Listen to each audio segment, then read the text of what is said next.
دوستو، آج یہ آپ کو بتاتے ہوئے دل رو رہا ہے، وہ شخص جنہوں نے ساری زندگی پاکستان کی خدمت کی وہ آج ہمارے درمیان نہیں رہے۔ ہاں، میں بات کر رہا ہوں ڈاکٹر عبدالقدیر خان کی، جو اس دنیا میں اب نہیں رہے۔ طبیعت زیادہ خراب ہونے پر انہیں اسپتال منتقل کیا گیا تھا۔ ذرائع کے مطابق ڈاکٹر عبدالقدیر خان 7:04 پر انتقال کر گئے۔ ڈاکٹر عبدالقدیر خان کی نماز جنازہ 3 بجے فیصل مسجد میں ادا کی جائے گی۔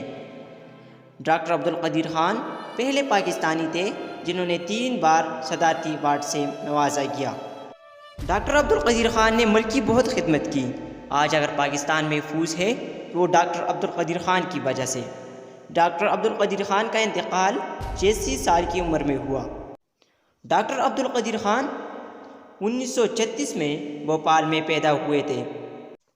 انجینئرنگ کی ڈگری 1967 میں نیدرلینڈ کی ایک یونیورسٹی سے حاصل کی تھی، اور ڈاکٹر عبدالقدیر خان نے 1976 میں ایٹمی پروگرام پر کام شروع کیا تھا۔ اللہ تعالیٰ ڈاکٹر عبدالقدیر خان کی مغفرت فرما۔